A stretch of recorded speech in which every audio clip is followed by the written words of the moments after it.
ክፉኛ ተፈተንን። ለክፋቱ ደግሞ ሴት እንኳን ለመንካት ለማየትም የለ።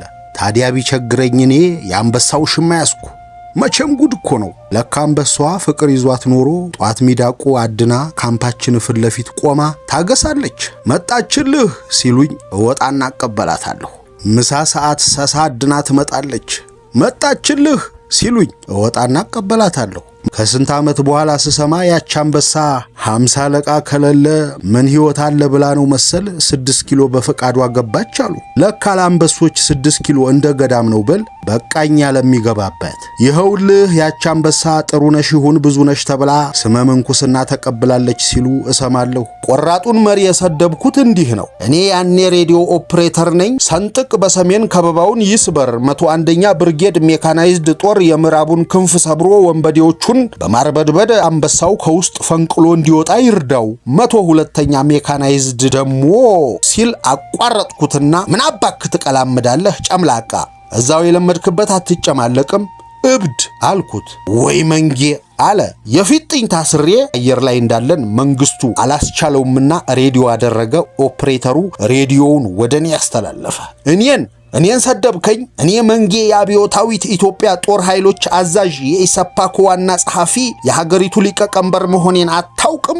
ሬዲዮ ሲያደርጉ እኮ ተጠልፈዋል። እሶ መሆኖትን ሻቢያ ቢያውቅ ስትራቴጂያችንን ደረሰበት አይደለም። ስሰድቦት ግን እርሶ መሆኖትን ይጠረጥራል። ለዚያ ነው። አዎ ጓድ ሊቀመንበር ሄሊኮፕተሩን አዙረው በለው።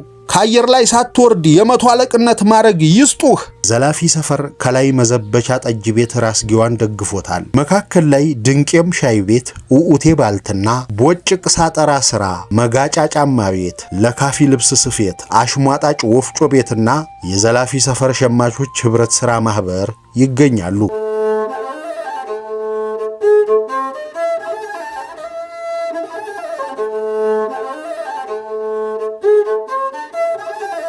ጣና ይስጥልን ሀብል ተረክቤት ካለማየሁ ገላጋይ ውልብታ ከተሰኘው መጽሐፉ እነዚህን ልናጋራችሁ ወደናል። ቻናላችንን ሰብስክራይብ በማድረግ እንድታበረቱን ስንል በአክብሮትና በፍቅር እየጠየቅን ስለምታደርጉልን ሁሉ በማመስገን አብራችሁን ቆዩ።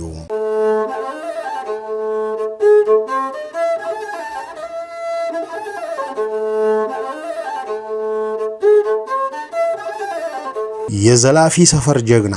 ዘላፊ ሰፈር የተመሰረተው ባላምባራስ ወሬው ዘለቀ ርስት ላይ ነው። ዘላፊ ሰፈር ከላይ መዘበቻ ጠጅ ቤት ራስጌዋን ደግፎታል። ከታች ሽርዳጅ ምግብ ቤት አደግድጎ የዘላፊ ሰፈር ነፍስ እስኪወጣ የሚጠብቅ አስታማሚ መስሏል። መካከል ላይ ድንቄም ሻይ ቤት፣ ኡኡቴ ባልትና ቦጭቅ ሳጠራ ስራ፣ መጋጫ ጫማ ቤት፣ ለካፊ ልብስ ስፌት፣ አሽሟጣጭ ወፍጮ ቤትና የዘላፊ ሰፈር ሸማቾች ህብረት ሥራ ማህበር ይገኛሉ።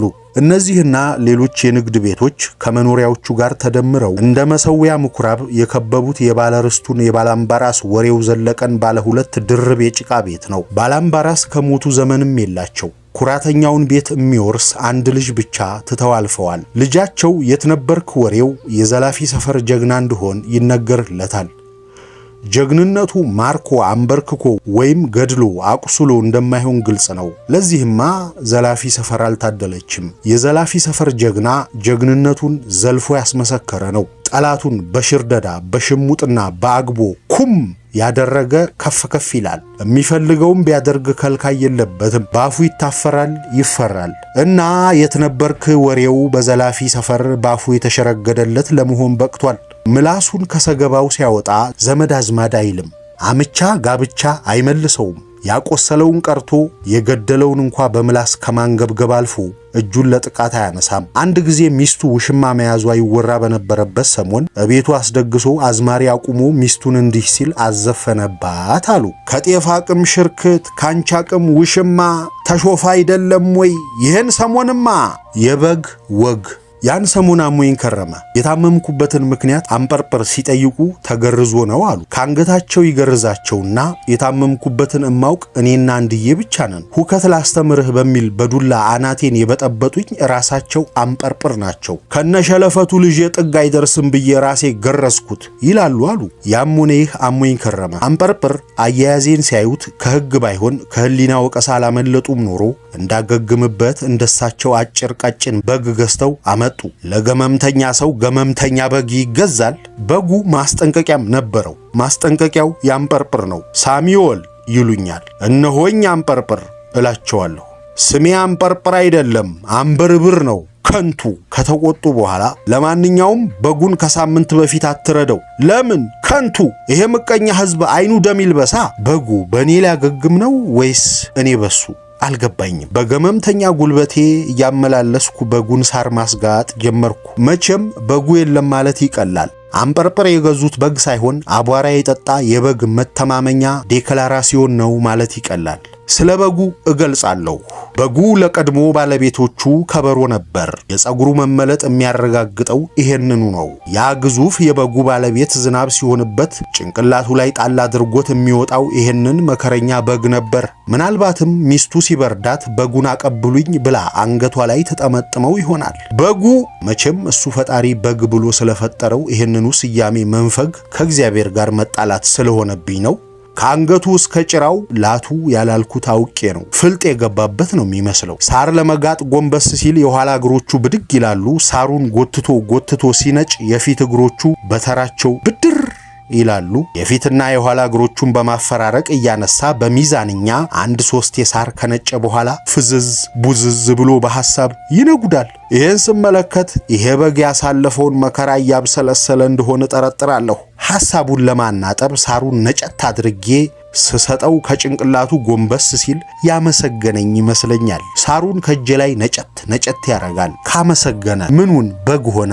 በዚህ ሁኔታ ሁለቱ ገመምተኞቹ ስንወጣና ስንገባ ሳይታወቀን ሳምንት አለፈን። 10ኛው ቀን ላይ ይመስለኛል ጸጥተኛው በግ የበግ ወግ ለማድረስ ድምፅ ማውጣት ጀመረ። ብቻ እንደ በጎቹ ማለት ስላቃተው ነበር የሚለው። ስንወጣ ስንገባ ለምዶኝ ሳሚ ሊለኝ ይሆን እንዴ?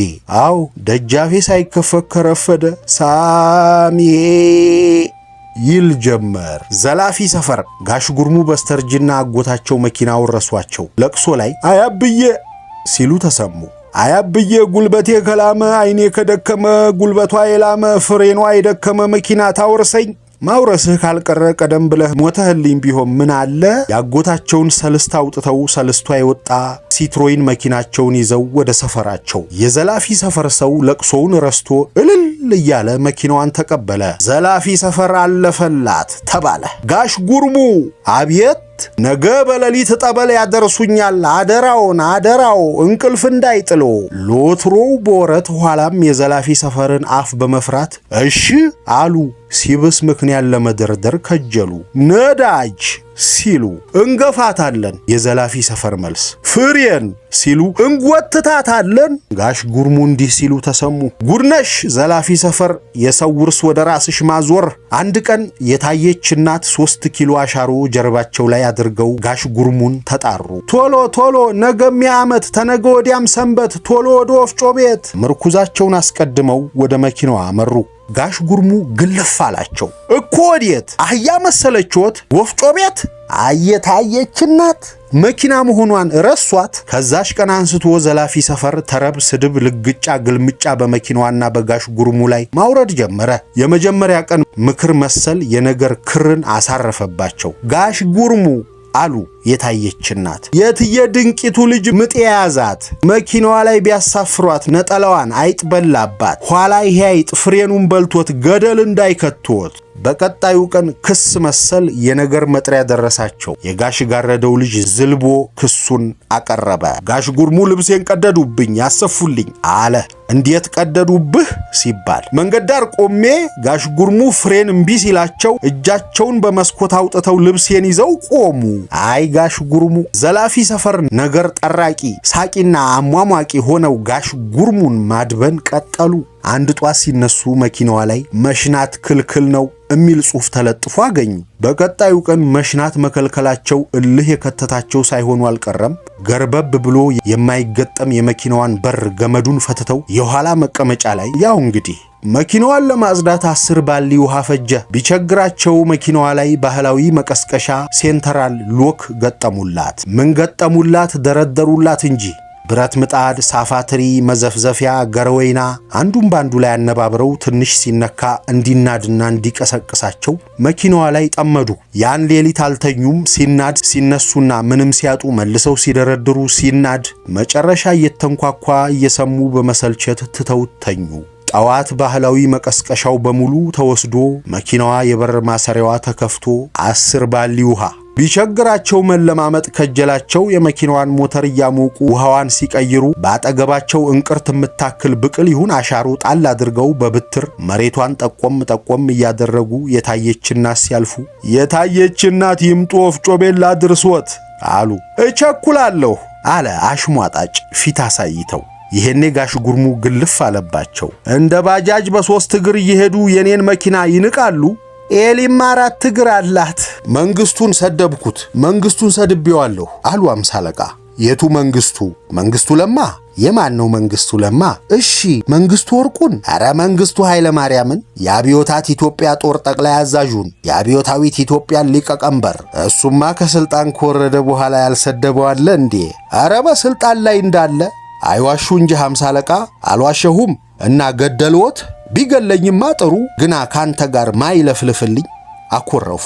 ቆራጡን መሪ የሰደብኩት እንዲህ ነው። እኔ ያኔ ሬዲዮ ኦፕሬተር ነኝ። አንበሳው ክፍለ ጦር በሻቢያና በወያኔ ተከቧል። ምን እንደምናደርግ ግራ ተጋብተን የሊቀመንበሩን ቆራጥ አመራር ስንጠብቅ ሬዲዮ ተደረገልኝ። ወታደራዊ ሚስጥር ሳይጠቀም ከበባውን እንዴት ሰብሮ መውጣት እንደሚችል የሚያስረዳ ስትራቴጂ ይናገር ጀመር። ሰንጥቅ በሰሜን ከበባውን ይስበር፣ 101ኛ ብርጌድ ሜካናይዝድ ጦር የምዕራቡን ክንፍ ሰብሮ ወንበዴዎቹን በማርበድበድ አንበሳው ከውስጥ ፈንቅሎ እንዲወጣ ይርዳው፣ 102ኛ ሜካናይዝድ ደሞ ሲል አቋረጥኩትና ምን አባክ ትቀላምዳለህ ጨምላቃ፣ እዛው የለመድክበት አትጨማለቅም እብድ አልኩት። እና ምን አለ? ለተወሰነ ጊዜ ጸጥ ብሎ ቆየ። 3 ጊዜ ውጭ ካልኩ በኋላ ገብቶ 50 አለቃን አደል አለኝ። አዎ አልኩ። ጌታዬ ሳልል አጠገብህ ያለውን ከፍተኛ መኮንን አቅርብልኝ ሲለኝ ጀነራል ቡልቲን አቀረብኩለት። ሰደበኝ እኮ አንተ ሳትሆን እኔ ነኝ የምቀጣው፣ ቶሎ በሄሊኮፕተር ላክልኝ። ወይ መንጌ አለ። ራሱን መንጌ እንደሚል ያወቅኩት ያኔ ነው። የፊጥኝ ታስሬ እናት ክፍሌ ድረስ ሄሊኮፕተር መጥቶ ሲወስደኝ ጀነራል ቡልቲ አለቀሱ። ይገልሃል ይገልሃል አሉ። ስንጓዝ አየር ላይ እንዳለን መንግስቱ አላስቻለውምና ሬዲዮ አደረገ። ኦፕሬተሩ ሬዲዮውን ወደኔ ያስተላለፈ።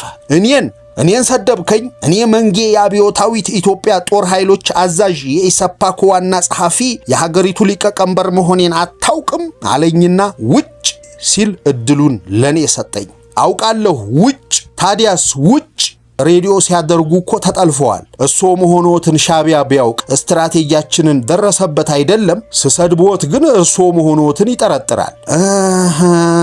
ለዚያ ነው። አዎ ጓድ ሊቀመንበር ሄሊኮፕተሩን አዙረው በለው፣ ከአየር ላይ ሳትወርድ የ100 አለቅነት ማዕረግ ይስጡህ አለ መንጌ። ግን እኮ ጡረታ የወጡት በ50 አለቃነት ነው። የኔ ማዕረግ አይረጋም። አንዴ ሲጨመር ሌላ ጊዜ ሲቀነስ ለጥሪ አስቸግሬ ነው የኖርኩት። ዛሬ 50 አለቃ ሆኜ የሚያውቀኝ ሲነጋ 100 አለቃ ሆኜ ጠብቀዋለሁ። 50 አለቃ ካለኝ እሱን አያድርገኝ። በወታደራዊ ቅጣት ልቡን አጠፈዋለሁ። ዝቅ ስል ጠብቆ እሱ ደግሞ በተራው። የአንበሳ ፍቅር ከ50 አለቃ ገድሎች አንዱ ነው። ወጋዴን ተመድበን መቼም ሙቀቱ ይህ ነው አይባልም። ለንጉሠ ነገሥታችን የገባነው ቃል ይዞን 2 ዓመት ቁጭ አለን። ሁሉን መከራ ችለን አንድ ጉዳይ ብቻ ፈተነን። መቼም ተፈጥሮ አይደል? ክፉኛ ተፈተንን። ለክፋቱ ደግሞ ሴት እንኳን ለመንካት ለማየትም የለ። ታዲያ ቢቸግረኝ እኔ የአንበሳው ሽማ ያስኩ። መቼም ጉድ እኮ ነው። ለካ አንበሳዋ ፍቅር ይዟት ኖሮ ጧት ሚዳቁ አድና ካምፓችን ፊት ለፊት ቆማ ታገሳለች። መጣችልህ ሲሉኝ እወጣና አቀበላታለሁ። ምሳ ሰዓት ሰሳ አድና ትመጣለች። መጣችልህ ሲሉኝ እወጣና አቀበላታለሁ። ማታ ቆርኬ ይዛ ትመጣለች።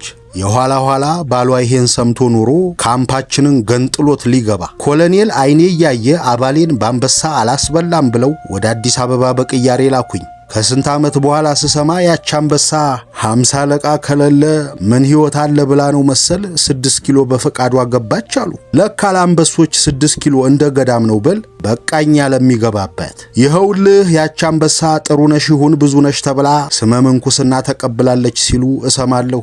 ሄጀም አላየኋት። ሙያ ነክ ምክር ደራሲው የብልግና ድርሰት በመጻፍ ይታወቃል። እረ ኑሮ ሁሉ ብልግና ነው። ሁሉንም ነገር ከወሲብ አንጻር ይመለከታል። አባቶቻችን እኮ ባለጌዎች ናቸው ይላል። ካንተም ብሶ እንለዋለን። እስኪ ፊደሎቻችንን እዩ። ለምሳሌ ሃን እንውሰድ።